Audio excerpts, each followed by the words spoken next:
वट सावित्री व्रत कथा।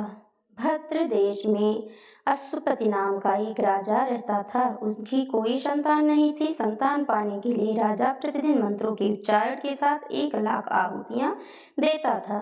ये सिलसिला 18 वर्षों तक जारी रहा। एक दिन उनके इस यज्ञ और तप से प्रसन्न होकर सावित्री देवी प्रकट हुई और उन्हें संतान के रूप में एक रूपवान, गुणवान और तेजस्वी कन्या होने का वरदान दिया। सावित्री देवी के वरदान से राजा को पुत्री हुई, जिस वजह से उन्होंने अपनी बेटी का नाम भी सावित्री रखा। सावित्री बड़ी ही रूपवान थी। महल के आंगन में खेलते खेलते कब वो बड़ी हो गई, राजा को इसका पता ही नहीं चला। सावित्री की शादी की उम्र होने पर राजा को बहुत चिंता सताने लगी। राजा को अपनी रूपवान कन्या के लिए कोई योग्य वर नहीं मिल रहा था। इस वजह से उन्होंने अपनी पुत्री से खुद अपने लिए वर तलाशने के लिए कहा। अपने पिता की बात सुनकर सावित्री ने खुद ही अपने लिए वर ढूंढना शुरू कर दिया। एक दिन वह तपोवन में जा पहुंची। उसने सत्यवान नाम के एक सुंदर युवक को देखा। सत्यवान एक राजकुमार था जो साल्व देश के राजा धुमतसेन का एकलौता पुत्र था।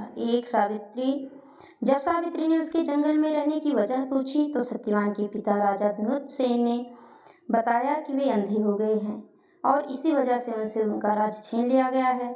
अब वह अपने परिवार के साथ इसी जंगल में रहते हैं। सावित्री ने राजकुमार सत्यवान और उसके पिता राजा धुमतसेन के बारे में अपने पिता को बताया और इच्छा जाहिर की कि वो राजकुमार सत्यवान से शादी करना चाहती हैं। राजा अश्वपति बेटी को दिए वचन को पूरा करने के लिए तपोवन जंगल गए।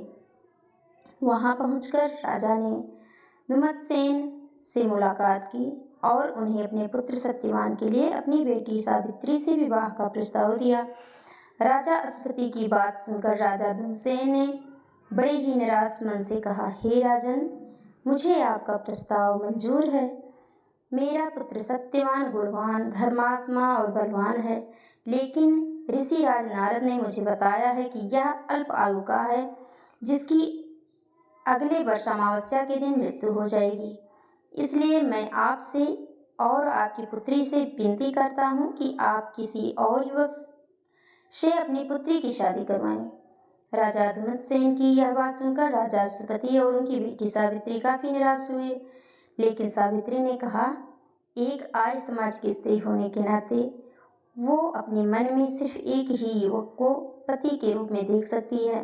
राजकुमार सत्यवान के अलावा अब वो किसी अन्य युवक से विवाह नहीं कर सकती। सावित्री की जिद के सामने राजा अश्वपति और राजा धुमतसेन को झुकना पड़ा। अगले ही दिन राजकुमारी सावित्री और राजकुमार सत्यवान का विवाह बड़े ही धूमधाम से करा दिया गया। सावित्री रूपवान तो थी ही, लेकिन वह सर्वगुण संपन्न भी थी। ससुराल पहुंचते ही वो तन मन से अपने पति सत्यवान और सास ससुर की सेवा करने लगी। देखते ही देखते 1 वर्ष निकल गया और सत्यवान की मृत्यु का दिन करीब आ गया। जैसे जैसे दिन कट रहे थे, सावित्री का मन उदास रहने लगा। उन्होंने नारद से पूछा कि क्या वो अपने पति की उम्र बढ़ा सकती हैं। तो इस पर नारद ने उन्हें अमावस्या के 3 दिन पहले देवी सावित्री का उपवास करने और वट के पेड़ की पूजा करने का निर्देश दिया। नारद के बताए अनुसार सावित्री ने सत्यवान की मृत्यु वाले दिन यानी अमावस्या के 3 दिन पहले देवी सावित्री के नाम का उपवास किया और वट के पेड़ की पूजा की। साथ ही वह अपने पितरों का पूजन भी किया। देखते ही देखते ये 3 दिन भी निकल गए और अमावस्या यानी सत्यवान की मृत्यु का दिन आ गया। हर रोज की तरह अमावस्या के दिन भी सत्यवान जंगल में लकड़ी काटने गया और सावित्री भी उसके साथ गई। लकड़ी काटते समय सत्यवान ने सावित्री को बताया कि अचानक उनके सिर में तेज दर्द हो रहा है। सत्यवान की यह बात सुनते ही सावित्री समझ गई यही उसके पति के जीवन के आखिरी पल हैं। वो जमीन पर एक वट के पेड़ के नीचे बैठ गई और सत्यवान का सिर अपनी गोद में रखकर सहलाने लगी। अगले कुछ ही क्षण में सावित्री के सामने यमराज खड़े थे और वे सत्यवान के प्राण को अपने साथ लेकर जाने लगे। सावित्री भी यमराज के पीछे पीछे जाने लगी। यमराज की बात सुनकर सावित्री ने कहा, हे यमराज, मेरे सास ससुर अंधे हैं, आप उनकी आंखों की रोशनी वापस करने का वरदान दीजिए। यमराज ने कहा, ठीक है, ऐसा ही होगा, जाओ अब घर जाओ, तुम्हारे सास ससुर अब अंधे नहीं रहे। ऐसा कहने के बाद यमराज फिर आगे बढ़े, लेकिन सावित्री फिर से उनके पीछे पीछे चलने लगी। यमराज ने सावित्री को वापस जाने के लिए कहा, लेकिन सावित्री ने मना कर दिया। उसने यमराज से कहा कि वह बस अपने कर्तव्य और पत्नी व्रत का पालन कर रही है, इसलिए जहाँ जहाँ उसके पति जाएंगे वह उनके पीछे पीछे चलेगी। सावित्री के इस बात को सुनकर यमराज फिर से काफ़ी प्रभावित हुए।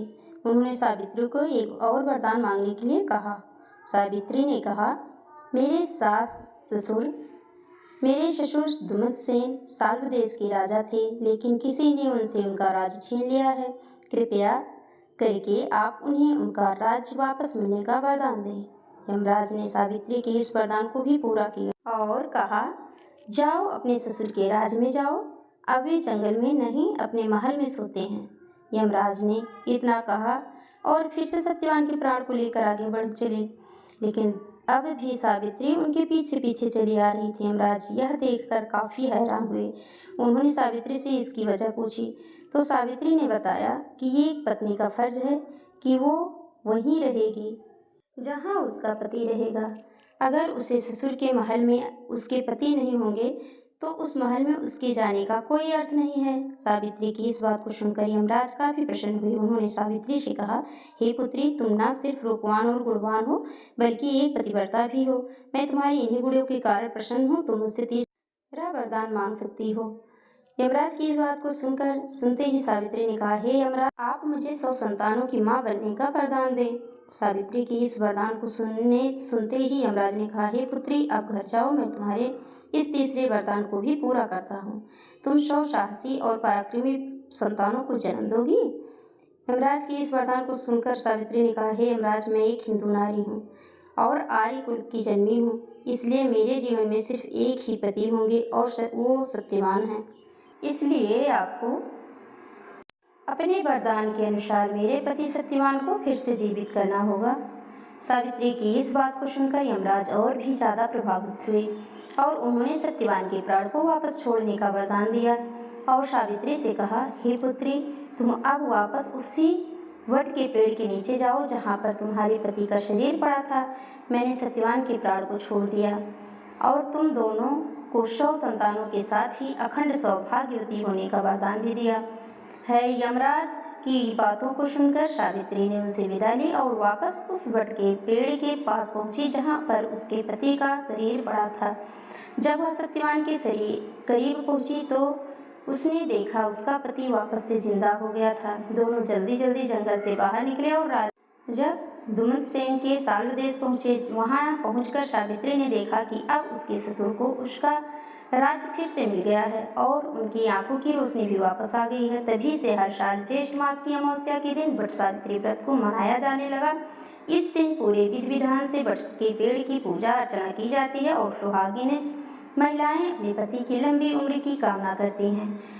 कहानी से सीख, निष्ठा, श्रद्धा और लगन से वट सावित्री व्रत करने वाली सुहागिन महिलाएं अपने पति पर आने वाली बाधाओं को टाल सकती हैं। ज्येष्ठ मास की अमावस्या को वट सावित्री व्रत किया जाता है जो 2023 में 19 मई को है।